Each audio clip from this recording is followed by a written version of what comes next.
আসসালামু আলাইকুম। আশা করি সবাই ভালো আছেন। আমি প্রতি রমজানের ঈদে জামা কাপড় কেনার পাশাপাশি ঘরের জন্য জিনিসপত্র কেনাকাটা করি।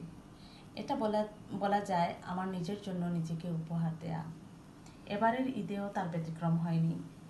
যেমন এই কিছু জিনিসপত্র আমি আমার কিচেনের জন্য কেনাকাটা করেছি। এটা একটা ফলের ঝুড়ি। এটা বেস্ট বাইতে গিয়েছিলাম, আমার খুবই পছন্দ লেগেছে, তাই নিয়ে এসেছি ফল রাখার জন্য। তারপর এটা একটা ঝাঁঝরি, অনেকে অনেক কাজেই ব্যবহার করে থাকেন, তবে আমি এটা এনেছি পোলাও চাল ধোয়ার জন্য। কারণ অন্যান্য ঝাঁঝরিতে ধুলে পোলাওর চালগুলো ছোটো হয় এবং ওগুলো নিচের দিকে অনেকগুলো বেরিয়ে যায়। এটাতে ধোয়ার পর আর বের হবে না। তারপর এইটা একটা গ্লাসের স্ট্যান্ড, আমার খুবই পছন্দ হয়েছে, খুবই সুন্দর লেগেছে, তাই এটা নিয়ে এসেছি। এইটা হলো যে নাস্তার প্লেটে দেওয়ার জন্য 3টা চামচ।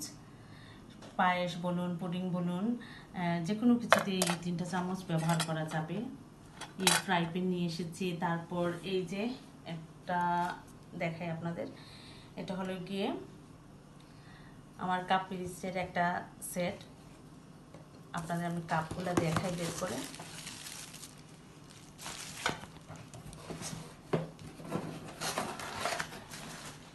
ভালো লাগে মাঝে মাঝে এরকম কেনাকাটা করতে, আসলে ভালো লাগে।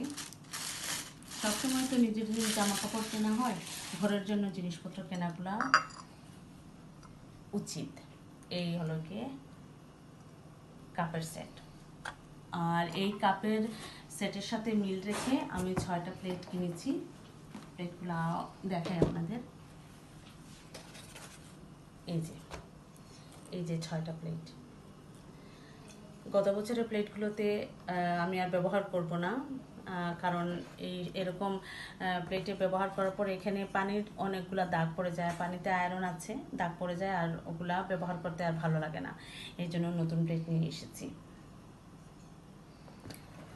হ্যাঁ, তো আমার এই কেনাকাটা কেমন হয়েছে আপনারা বলুন। ও, আরেকটা ব্যাপার, এই যে একটা মগ নিয়ে এসেছি, এটা আমার বোনের জন্য গিফট হিসাবে, ঈদে তাকে গিফট দিব বলে। এটা একটা চায়ের মগ, তার জন্য নিয়ে এসেছি।